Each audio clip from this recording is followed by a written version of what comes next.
first, let me start with healthcare landscape. So there are some macro, broad trends that are impacting the industry really across the entire ecosystem. That's what that region is really about, and the 8 trends that are represented there.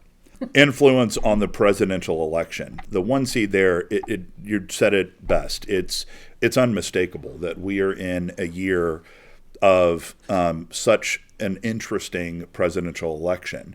But there are potentially significant impacts to the industry. We felt like significant enough that it merited a 1 seed in this bracket. The other one that I'd call out in this bracket, or this region rather, is the Hatco effect. You take a very seasoned, very tenured health system CEO in Mark Harrison out of the Intermountain Health System. You move him at this stage of his career to one of the preeminent venture private equity organizations and General Catalyst, making significant waves across healthcare already, partnering with lots of health systems around the country to bring their portfolio to bear.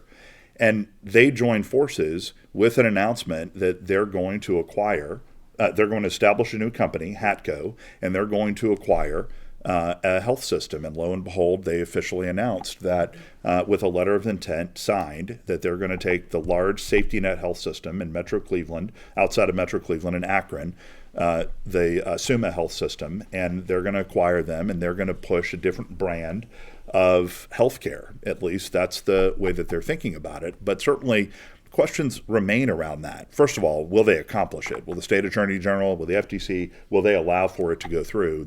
Obviously that has to happen. But the impact on private equity has become much more demonstrable now with peer-reviewed published data that talks about private equity's impact on safety and quality in the industry.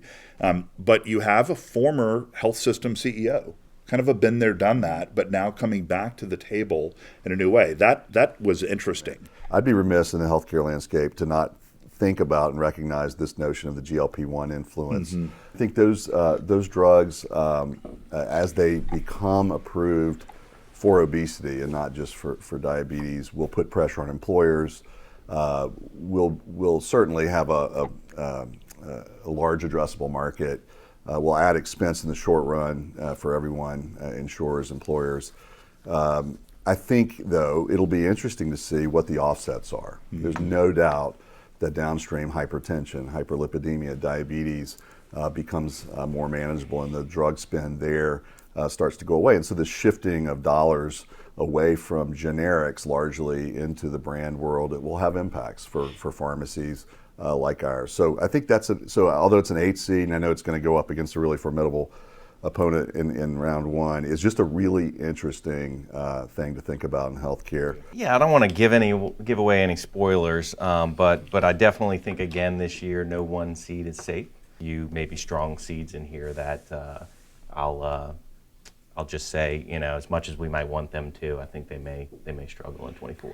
On the healthcare landscape standpoint, it started last year as well, pursuit of vertical integration. You saw a number of payers buying providers.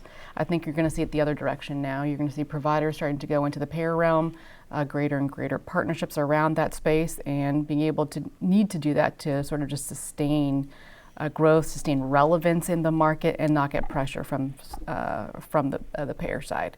And we're seeing that as well for the number of provider and payer disputes that are happening both towards the end of last year and early this year as well. So I'm going to say something odd about the number 1 seed for the landscape. I do not believe it is the influence of the election. In fact, I don't think the presidential election will have a major impact this year. How's that for a strange statement? Oh, love that, out of the gate. Okay. I think there's actually, ironically, strangely, not a lot of difference between the two parties right now, at least on healthcare. And now, of course, the Affordable Care Act was 10 years ago, and many years after that, it was a major, polarizing moment in healthcare. But it's over. You don't hear the Trump the Trump campaign talking about it at all. I don't think there's appetite for that. I don't think there's the American public would support repeal or anything like that. So that's gone. I think what the Trump administration did was quite bold in healthcare, and the Biden administration largely continued that policy. So I don't think that it's going to change, and that those are particularly transparency, holding employers more accountable for assuring that their employees are getting high value for their health care. I mean, those are major policies that were enacted first by Trump and then continued through Biden. So I think we're going to see more, and either way, no matter what.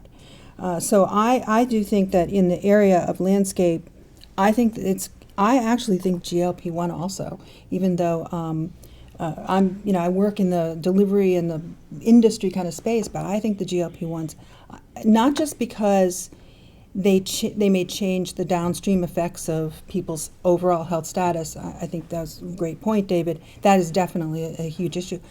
But also because they have changed our way of thinking about prevention. Mm-hmm. I mean, we thought about prevention of obesity-related issues and obesity itself as an issue of lifestyle or behavioral. Something's wrong with these people, that they keep doing these wrong things in their lives that create this obesity. GLP-1s just changed that whole paradigm. They just said, no, actually it's a biological mechanism, which there has been very good evidence of that for a very long time, but no one's been able to push past this sort of bias in the way we think about people. So that has overturned decades of common practice in medicine, and I think that's going to have enormous ramifications throughout the health system, wellness, primary care, and even hospital care, advice, the whole way we practice medicine. I think that is going to change as a result of this, and I think it's going to change very rapidly because something like 15% of adults are on this medication. Yeah. That's an unbelievable number when you think about how many adults there are in this country and how rapidly that's happened, and the fact that many aren't even covered. They're still paying for it. So I just think that will have an enormous ramification.